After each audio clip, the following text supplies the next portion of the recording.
Commander Hazel Briggs had seen her fair share of pompous alien bureaucrats in her 32 years of military service, but the trio sitting before her in the Galactic Council chambers on Nexus Prime took pretentiousness to an art form. The crystalline walls of the station gleamed with an almost insulting perfection, as if the universe itself had been polished to impress visiting dignitaries. Too bad the same couldn't be said for their attitudes. High Chancellor Gorthek of the Hegemony lounged, and, oh, what a sight that was, across what humans would generously call a throne, if thrones were designed by committee and had the aesthetic sensibility of a rejected coffee table. His bulk, easily 3 times that of an average human, rippled with each breath, and his 6 eyes blinked in a pattern that probably meant something profound in hegemony culture, but looked suspiciously like a nervous tick to Hazel. "Command our Briggs," Gorthak began, his voice carrying the kind of authority that came from never having been questioned by anyone stupid enough to value their own life.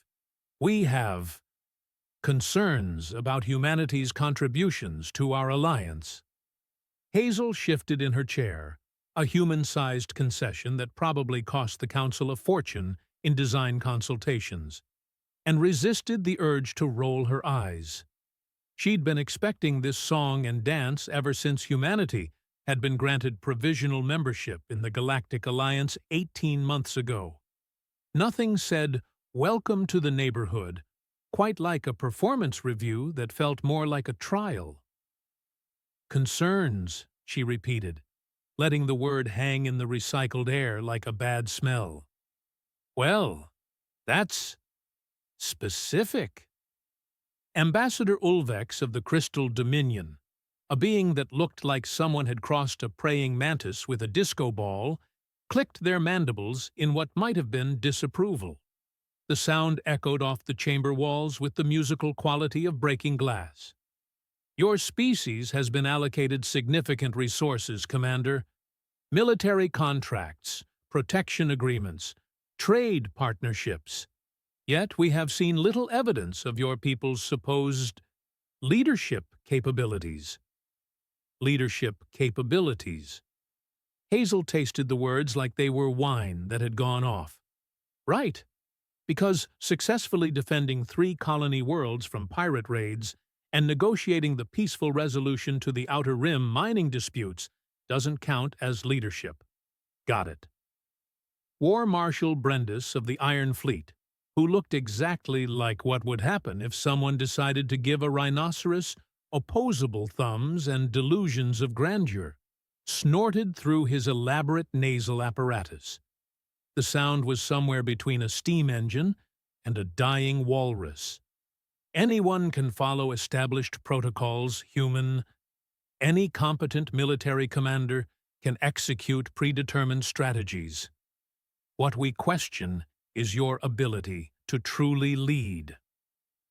"To command loyalty," Ulvex added, their crystalline features shifting colors in what Hazel had learned, "was either deep thought or severe indigestion. To inspire others to follow you into the unknown. To prove that your species deserves the trust we have placed in you," Gorthak finished, leaning forward with all the grace of a collapsing building. "Rather than simply existing as a convenient buffer between us and the chaos of unaligned space." There it was. The real reason she was here, dressed in her best dress uniform, which still looked like military surplus compared to the elaborate robes and ceremonial armor adorning her hosts, sitting in a chamber that probably cost more than most planets' annual defense budgets. Humanity wasn't being questioned, it was being audited. Hazel had to admit, from a purely strategic standpoint, she could see their point. Humans were the new kids on the galactic block, and new kids always had to prove themselves. The difference was that most species proved themselves through superior technology, overwhelming numbers, or good old-fashioned intimidation. Humanity had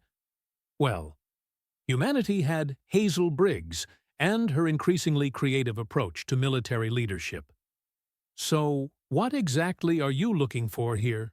she asked, settling back in her chair with the kind of casual confidence that made career politicians nervous. "A demonstration? A presentation? A song and dance number? Because I should warn you, I left my tap shoes in my other uniform." Gorthak's 6 eyes blinked in sequence, definitely a nervous tic, and he exchanged glances with his colleagues. The kind of glances that said they'd rehearsed this conversation but hadn't quite expected the human to be quite so flippant. "We require concrete proof," he rumbled, his voice carrying the weight of absolute authority and about as much warmth as the vacuum of space. "Not reports, not testimonials, not diplomatic assurances.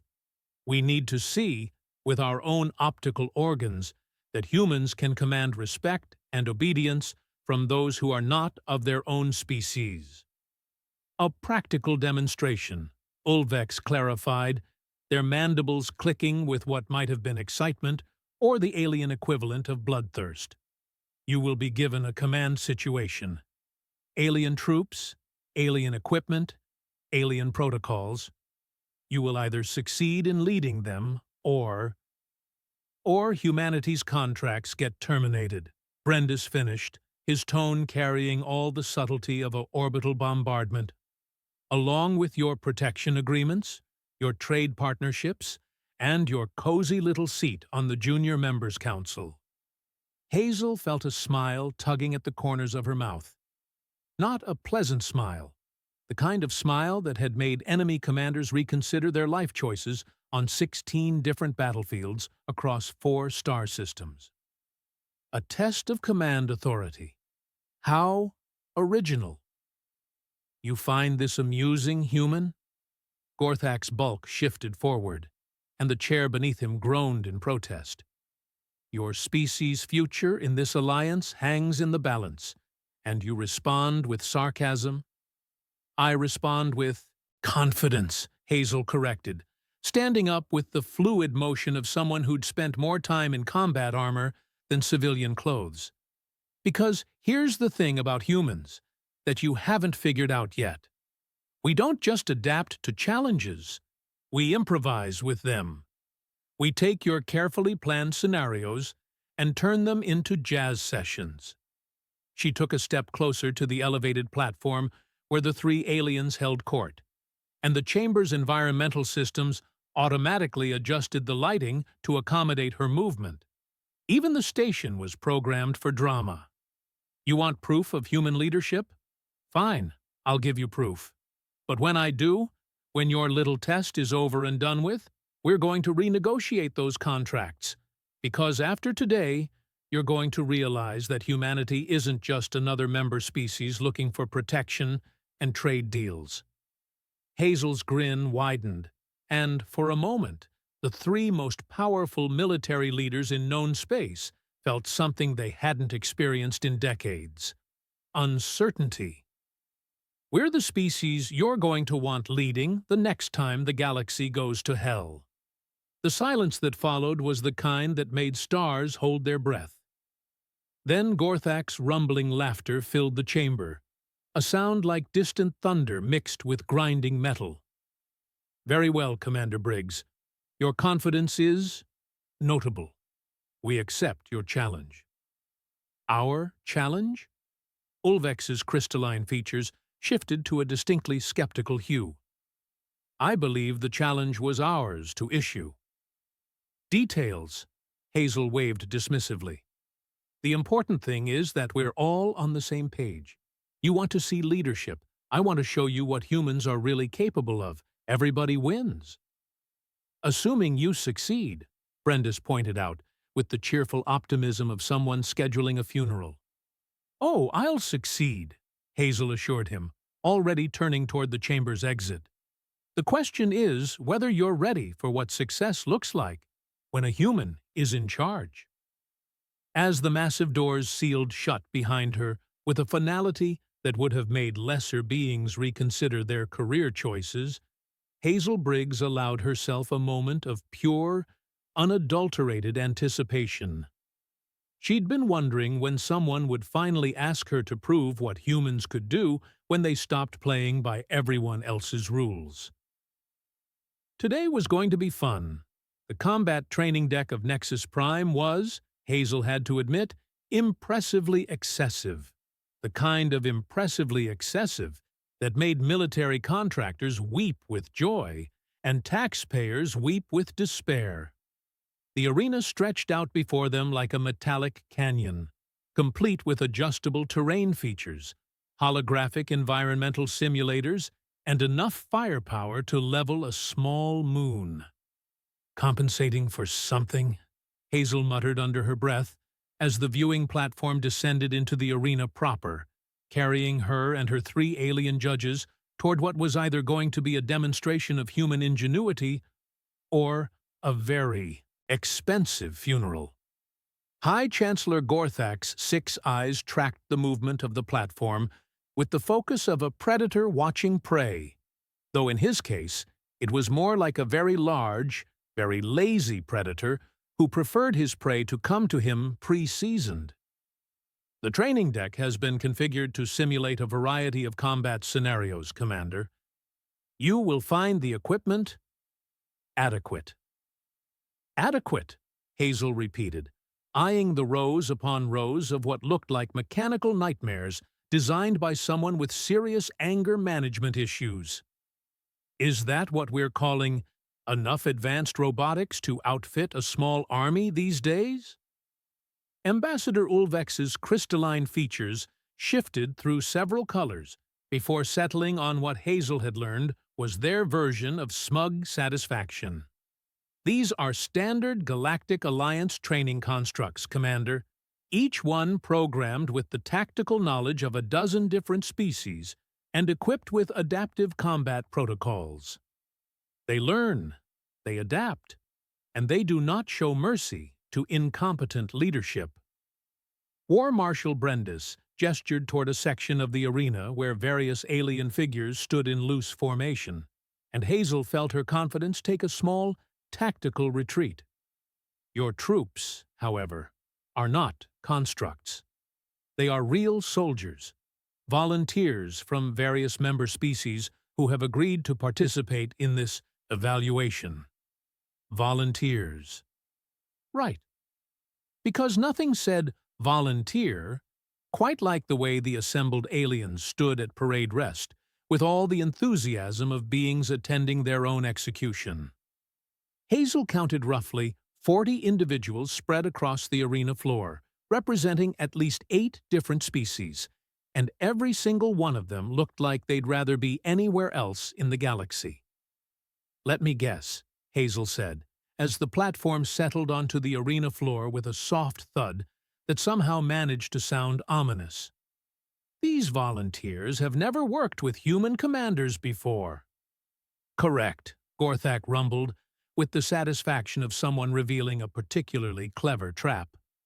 Moreover, many of them are former prisoners of war from various conflicts throughout Alliance space. They have been granted clemency in exchange for participating in military exercises. Former prisoners of war. Oh, that was just perfect. Hazel stepped off the platform and began walking toward her assigned troops, mentally cataloging the species represented and trying not to think about how many different ways this could go catastrophically wrong. The Arachnari contingent, 12 spider-like warriors with 8 legs each and attitudes to match, clicked their mandibles in what was either a greeting or a threat assessment. Probably both. Their reputation for holding grudges was legendary, matched only by their talent for creative violence. The gastropod siege specialists were impossible to miss, each one standing nearly 3 meters tall and built like armored trucks, with delusions of mobility. Their species had been at war with someone or other for the better part of the last century, and they had all the social graces of an orbital bombardment. The Talon Wing aerial fighters perched on elevated platforms throughout the arena, their wings folded but ready for immediate deployment. Quick, clever, and absolutely ruthless when properly motivated, they were also notorious for their complete inability to follow orders they considered stupid. "Wonderful," Hazel muttered, surveying her command with the kind of professional assessment that came from years of making the best of impossible situations. A bunch of former enemies with trust issues and species-specific combat doctrines that probably contradict each other in every conceivable way. She could hear Ulvex's mandibles clicking with barely contained amusement from the observation platform. "The training scenario will commence in 5 minutes, Commander. Your objective is simple. Coordinate your forces to neutralize the training constructs while minimizing casualties and demonstrating effective leadership principles." "Simple," Hazel echoed, watching as several of the constructs began moving into position around the arena's perimeter. They moved with the fluid precision of advanced military robotics, which was to say, they moved like death machines that had taken ballet lessons. "And if I fail? Then humanity's membership in the Alliance will be reconsidered," Brendis called down, his tone carrying all the warmth of interstellar space. "Along with all associated benefits and protections. No pressure, then." Hazel approached the nearest group of aliens, a mixed unit of arachnari and gastropods, who were eyeing each other with the kind of suspicious hostility that suggested their species had history. The bad kind of history that usually involved orbital weapons and generational vendettas. "Right," she announced, her voice carrying across the arena with the authority of someone who'd learned to project confidence even when everything was going to hell. "I'm Commander Hazel Briggs, and before we get started, let's establish a few ground rules." The clicking, chittering, and various alien equivalent of grumbling that followed suggested her troops were about as thrilled with this arrangement as she was. "Perfect. First rule," she continued, noting how several of the Talon wing fighters had shifted position to get a better view of the proceedings. "Nobody dies today. Not you, not me, not even these mechanical monstrosities they've set up for us to fight. We're professionals, not martyrs." A particularly large gastropod, whose name probably translated to something like Crusher of Enemies, or He Who Brings Destruction, rumbled something in his native language that the arena's translation system helpfully rendered as roughly equivalent to questioning Hazel's parentage and tactical competence. "Second rule," Hazel said, turning to face the gastropod directly, and noting how his species' defensive spines were beginning to extend. "Anyone who has a problem with human leadership is welcome to file a complaint with the management after we're done. Right now, the management is me, and I'm busy." She gestured toward the training constructs, which had finished their deployment and were now standing in neat formation like the galaxy's most expensive set of target practice dummies. "Third rule, those things over there are programmed to adapt to whatever tactics we use against them. That means conventional approaches are going to get us killed. And I didn't dress up in my fancy uniform just to become a cautionary tale." The arena's lighting shifted as the training scenario initialized, bathing everything in the kind of dramatic illumination that made even the most mundane military exercise look like the climax of a war movie. Hazel could hear the low hum of the construct's power systems coming online, and she felt that familiar pre-combat clarity settle over her thoughts. "Fourth and final rule," she announced, her voice cutting through the mechanical sounds with the precision of a weapon being drawn. "We're not just going to win this thing. We're going to win it in a way that makes our hosts up there reconsider everything they think they know about leadership, teamwork, and the creative applications of controlled chaos." She turned to survey her motley collection of alien soldiers, noting the way their postures had shifted from resignation to something approaching interest. Not quite respect, that would have to be earned, but at least attention. Questions.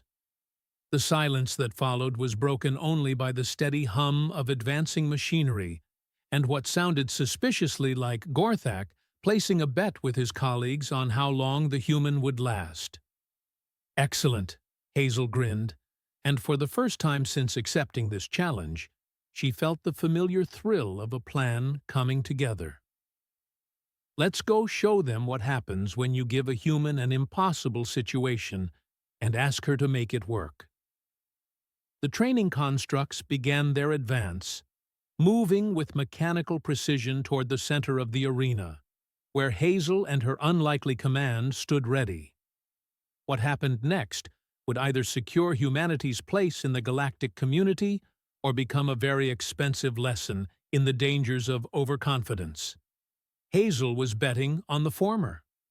After all, she hadn't survived 32 years of military service by accepting other people's definitions of impossible. The first wave of training constructs moved like a synchronized death ballet, their metallic forms flowing across the arena floor with the kind of precision that made military engineers weep with professional admiration. Hazel watched them advance and felt that familiar calculation process kick in, the mental mathematics that separated competent commanders from dead ones. Gastropods, you see those big ones in the center formation? She called out, pointing toward a cluster of constructs that looked like someone had crossed a tank with a very angry geometric theorem. Those are siege models. They're programmed to think like your people. Direct assault, overwhelming force, maximum intimidation factor. The largest gastropod, who'd introduced himself as something that translated roughly to Boulder Crusher of the Bitter Winds, but answered to Boulder, rumbled his acknowledgement while his defensive spines extended to full combat position. Human commander suggests we attack our own tactical doctrine? I'm suggesting you use your tactical doctrine against theirs, Hazel clarified, already moving toward the Arachnari contingent. They expect gastropod behavior from gastropod model constructs. They won't expect gastropod behavior from actual gastropods who know all the weaknesses in their own approach. She could see the moment the idea clicked in Boulder's massive head. His species didn't become legendary siege specialists by being stupid, just by being very, very good at breaking things. Arachnari, Hazel continued, addressing the spider-like warriors who were watching the advancing constructs with the focused intensity of predators selecting prey. Those fast-moving scouts on the flanks, what do you think they're programmed to do? The lead Arachnari, whose name clicked and hissed in a way that defied human pronunciation, tilted her primary sensory cluster toward Hazel. Hunt coordination patterns, identify command structure, eliminate leadership targets. Exactly. And where do they expect to find the leadership targets? Another series of clicks that might have been Arachnari laughter. Behind defensive lines, protected by heavy units, following standard command protocols. Right again. Hazel's grin was becoming genuinely predatory now. Good thing we're not following standard command protocols. She spun toward the Talonwing aerial fighters, who had been listening to this exchange with the kind of focused attention that suggested they were starting to see where this was heading. Talonwings? Those aerial constructs up there? What's their primary weakness? The lead flyer, perched on a platform about 15 meters above the arena floor, spread his wings in what Hazel had learned was a gesture of consideration. Predictable flight patterns, programmed responses to standard evasion maneuvers, limited adaptive capability in three-dimensional combat. Bingo! And what happens if they encounter flight patterns that aren't in their programming? The wing rustle that followed was definitely Talon wing amusement. They attempt to compensate using known variables, creates systematic vulnerabilities in formation integrity. Hazel felt that familiar warm satisfaction that came from watching competent professionals recognize a good plan when they heard one. Ladies, gentlemen, and assorted alien warriors, we are about to demonstrate the fundamental difference between artificial intelligence and actual intelligence. The constructs were close enough now that she could hear the whir of their targeting systems cycling through identification protocols. Standard procedure would be to establish defensive positions, coordinate fire patterns, and engage in the kind of methodical warfare that looked impressive on training evaluations and got people killed in real combat. Boulder, I need your people to do something that's going to feel completely wrong, Hazel called out, her voice cutting through the mechanical sounds of approaching combat.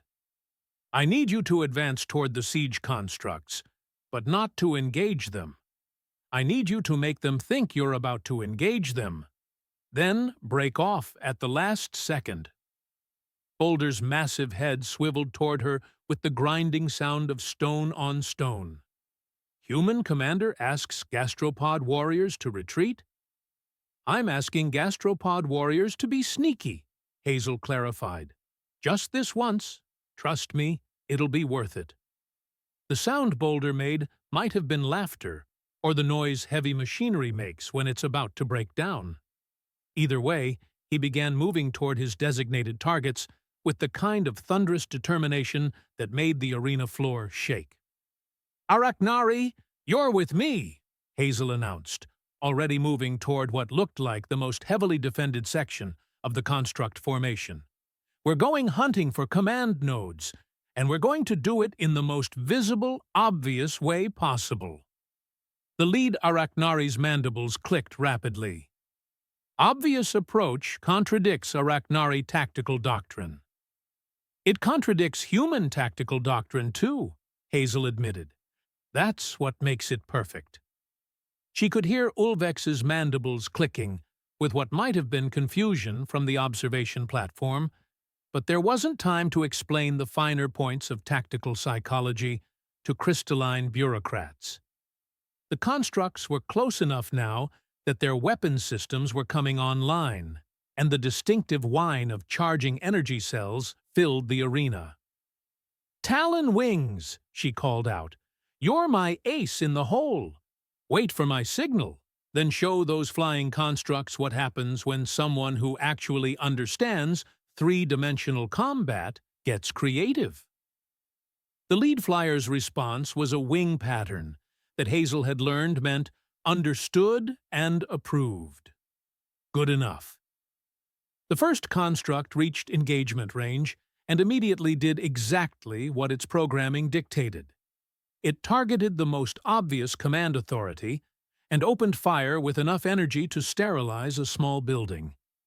The blast scorched the arena floor exactly where Hazel had been standing half a second earlier, before she'd rolled behind a convenient piece of cover that definitely hadn't been there when the scenario started.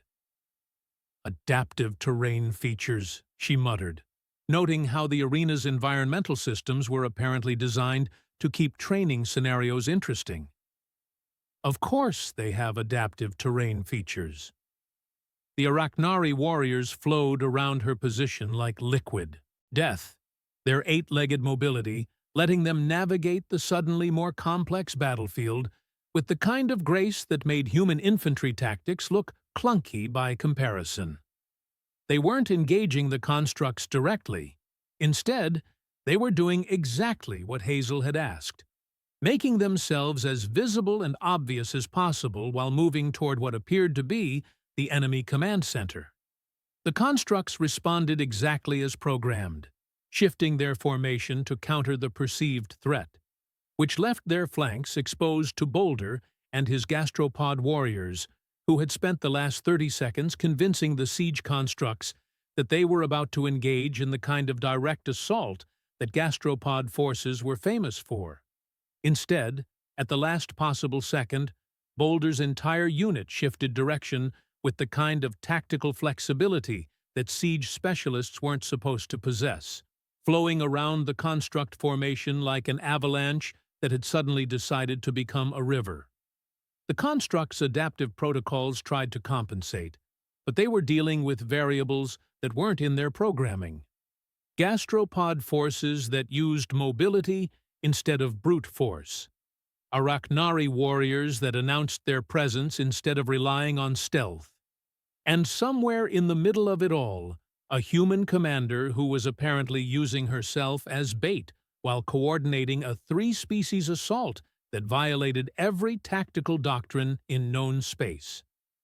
"Now would be good," Hazel called out, diving behind another piece of conveniently appearing cover as the construct formation began to collapse into chaos.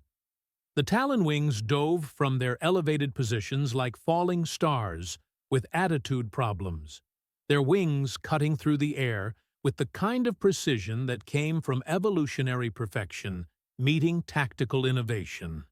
Instead of the standard aerial attack patterns that the flying constructs were programmed to counter, they executed a series of maneuvers that looked like aerial ballet crossed with controlled demolition. The result was spectacular, educational, and deeply satisfying to watch. The construct formation, caught between hammer and anvil tactics that their programming insisted were impossible, began making the kind of tactical decisions that got mechanical armies reduced to spare parts. "Phase 1 complete," Hazel announced, watching as the last of the first wave constructs powered down in mechanical defeat. "Now comes the interesting part." That was when the arena's lighting shifted to emergency red, and a new set of constructs emerged from concealed positions throughout the training deck. Bigger constructs, meaner constructs, constructs that looked like they'd been designed by someone who took the concept of overwhelming force as a personal challenge. "Commander Briggs," Gorthak's rumbling voice echoed from the observation platform, carrying a note of something that might have been respect, or possibly indigestion. "The second phase training parameters have been adjusted. These constructs are equipped with adaptive combat protocols based on actual battlefield data from the last 5 years of Alliance conflicts." Hazel looked at the advancing mechanical army, noted the way her alien troops were automatically shifting into defensive positions around her, and felt her grin widen. Adjusted parameters, she mused, already calculating angles, distances, and the tactical implications of having 40-plus alien warriors who were starting to work together like they'd been doing it for years. "Well, that's just rude." She raised her voice to carry across the arena. "All units, prepare for Phase 2. And remember, we're not just fighting machines anymore. We're fighting machines that think they know how we fight." The mechanical army advanced with perfect coordination and overwhelming superiority, their sensors already cataloging the tactics that had defeated their predecessors. Hazel could practically see the calculations running through their processing cores. Human leadership patterns, Arachnari mobility data, gastropod assault variables, Talon wing aerial maneuvers. Everything they needed to counter the unconventional approach that had worked so well against the first wave. "Well," Hazel muttered, watching as the lead constructs began spreading into a formation that would effectively neutralize every tactic they'd just used. "That's what happens when you fight machines that learn from your mistakes." Boulder rumbled his agreement, while his defensive spines extended to maximum threat position. "Human Commander, these constructs adapt to previous engagement data. Standard counter tactics will prove ineffective." "Standard counter tactics, yes," Hazel agreed, her mind already working through possibilities that weren't in any tactical manual ever written. "Good thing we're about to go completely non-standard."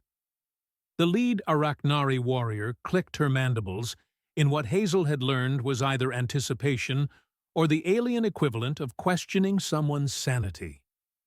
"Human Commander has additional strategic parameters?" "Human Commander has something better than strategy," Hazel replied, pulling out a small device that looked suspiciously like the kind of emergency whistle that survival instructors insisted was essential equipment. Human commander has backup.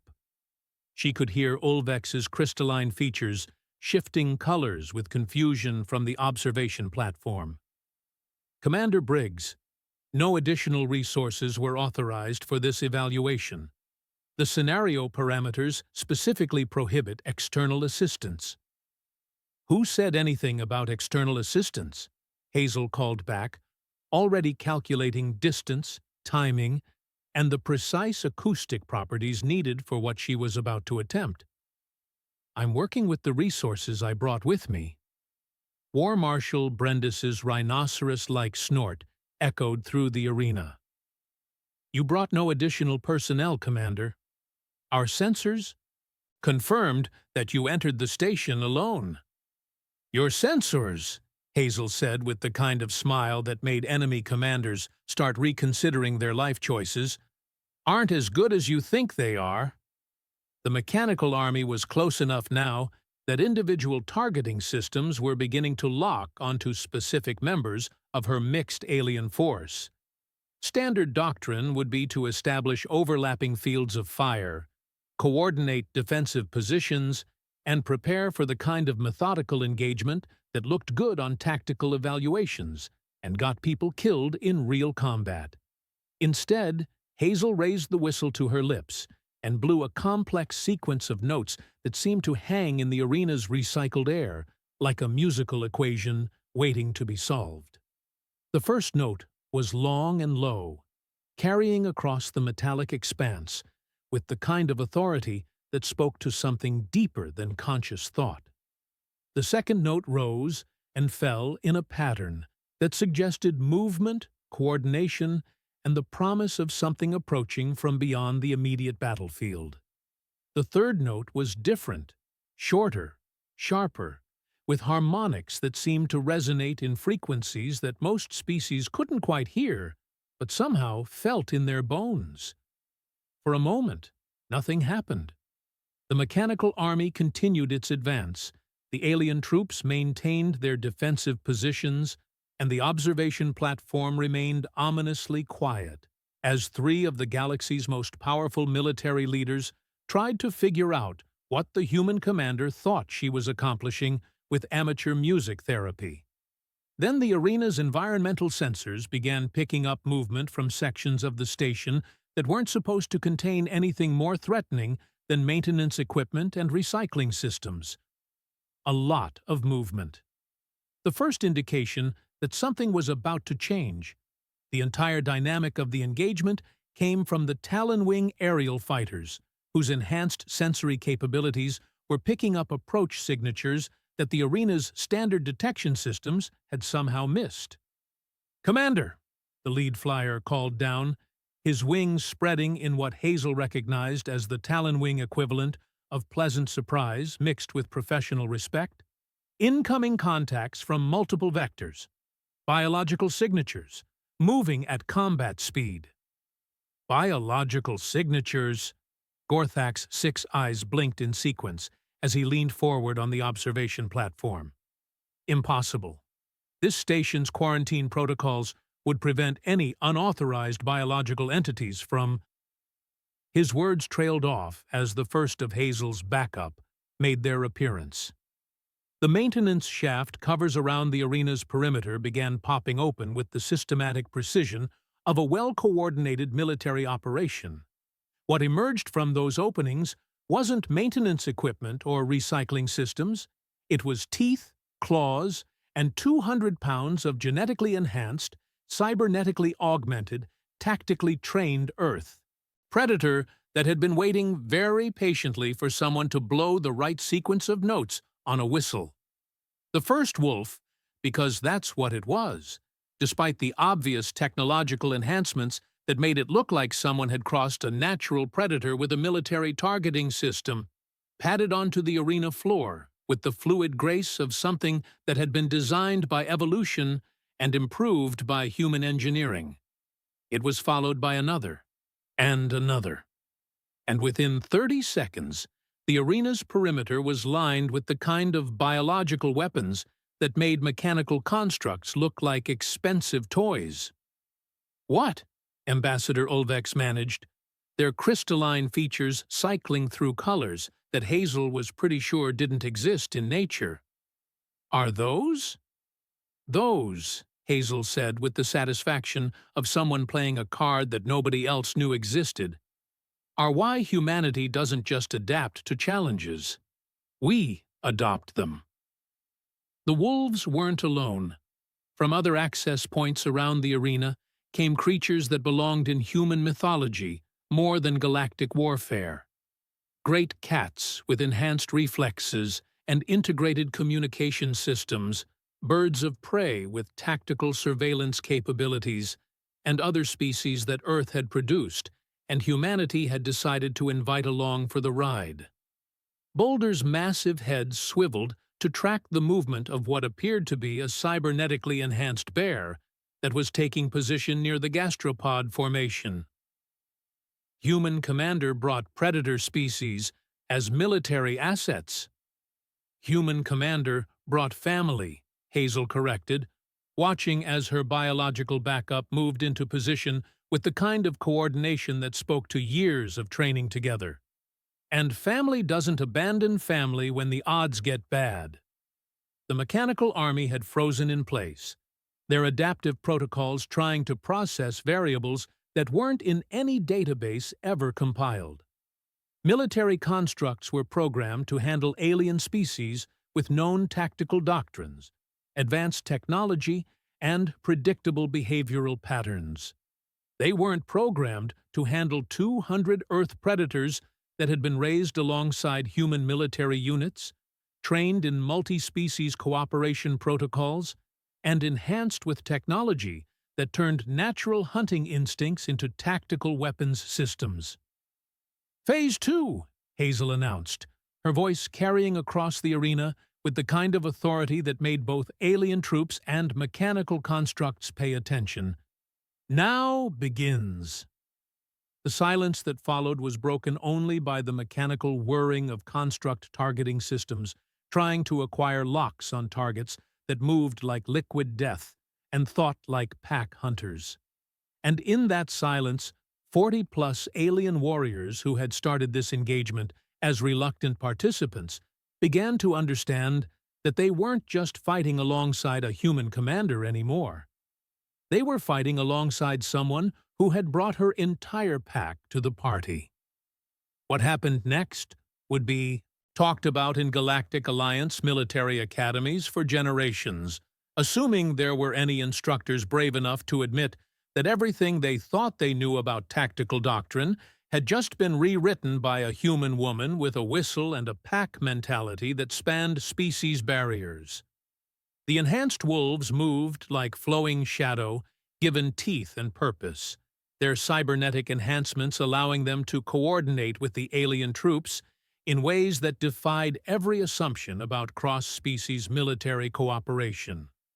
The lead alpha, a massive gray female with targeting systems integrated so seamlessly into her natural senses that they might as well have been evolutionary features, positioned herself next to Boulder's formation with the kind of tactical awareness that made career military officers weep with professional admiration.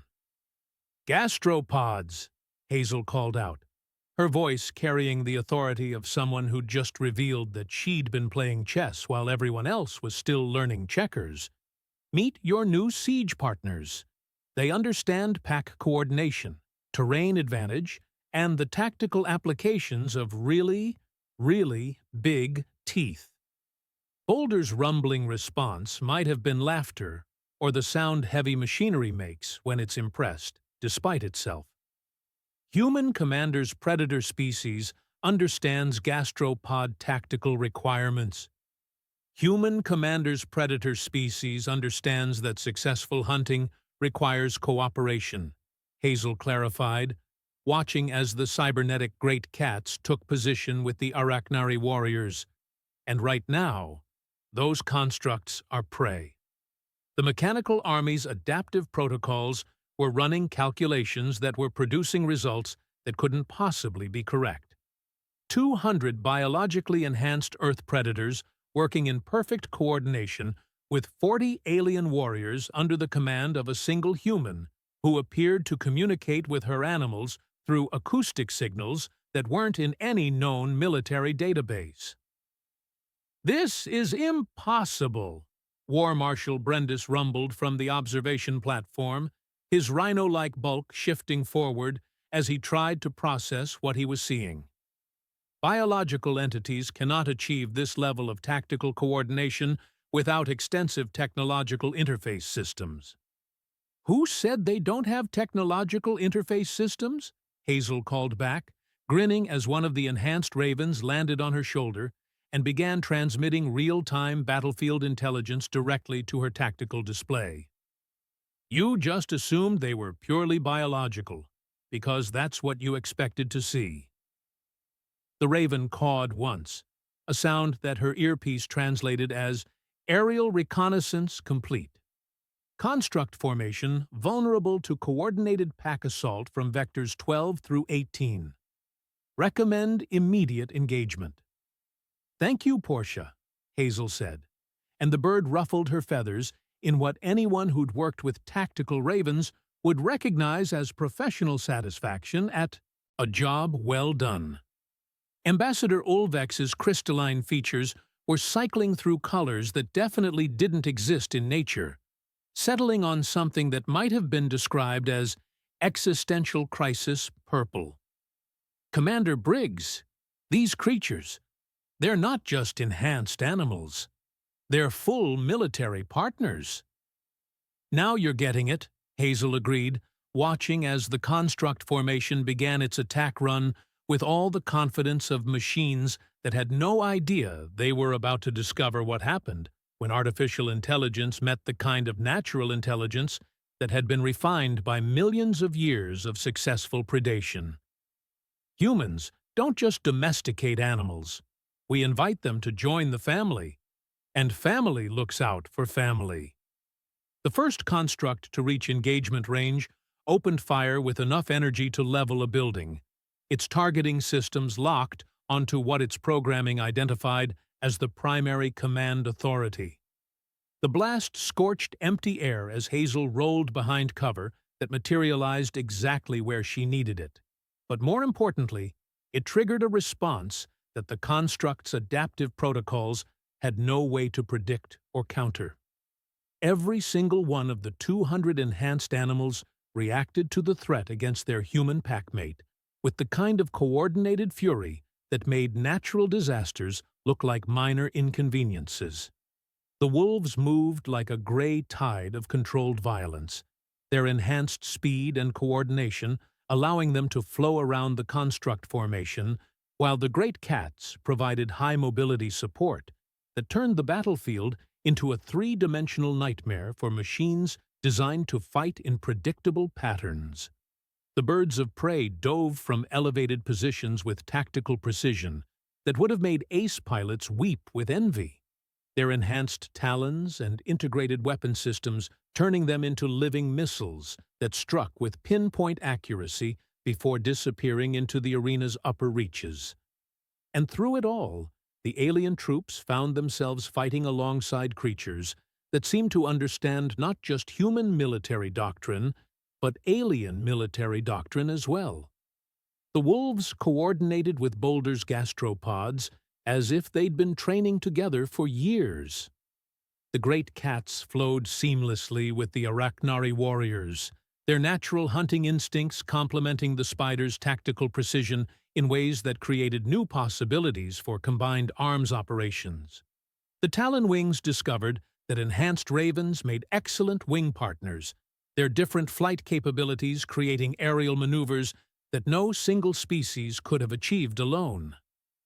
"This is not standard Alliance military doctrine," High Chancellor Gorthak observed, his six eyes tracking the flow of battle with the kind of fascination that came from watching fundamental assumptions about warfare being systematically demolished. "This is something entirely new."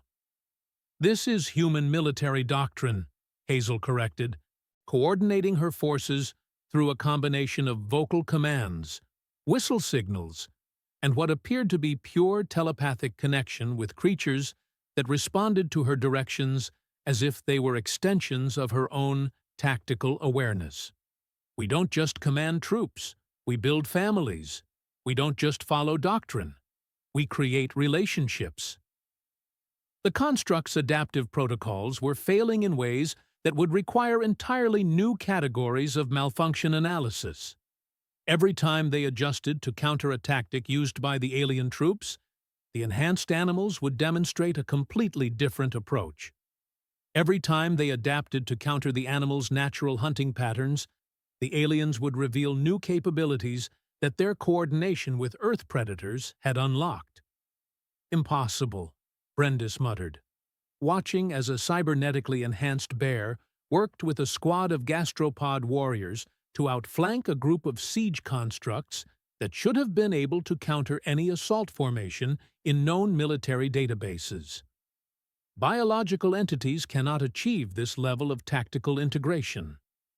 You keep using that word, Hazel observed, directing a coordinated assault that involved wolves, Arachnari warriors, and tactical ravens working together to neutralize a construct command node with the kind of precision that made military planners question their life choices. I do not think it means what you think it means.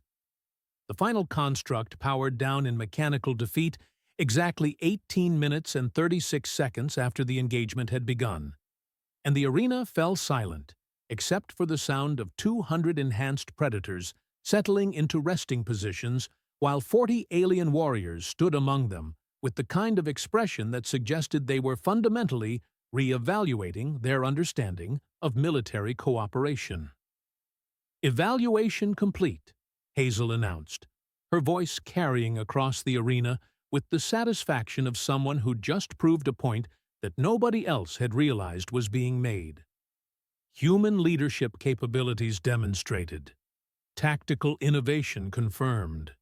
Cross-species cooperation achieved at levels that exceed all known alliance standards. She looked up at the observation platform where 3 of the galaxy's most powerful military leaders sat in the kind of stunned silence that usually followed natural disasters or successful revolution attempts. Any questions? The silence stretched on until Gorthak finally rumbled his way back to coherent speech. "Commander Briggs, how many of these enhanced creatures do humans possess?" "Classified," Hazel replied cheerfully.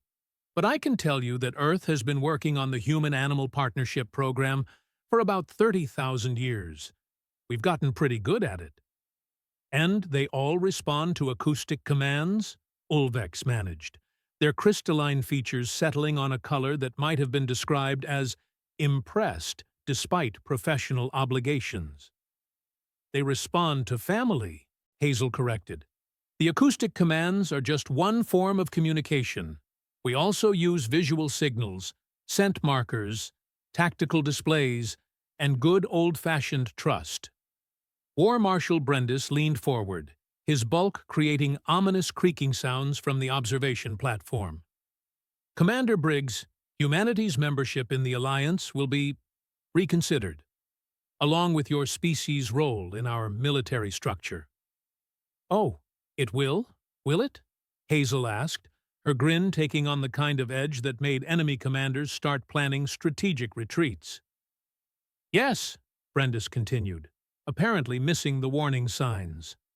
"We believe humans may be qualified for leadership positions significantly above your current assignment level." The silence that followed was broken by what sounded suspiciously like 200 enhanced predators, purring, chittering, and otherwise expressing amusement in ways that crossed species barriers. "Well," Hazel said finally, "that's more like it."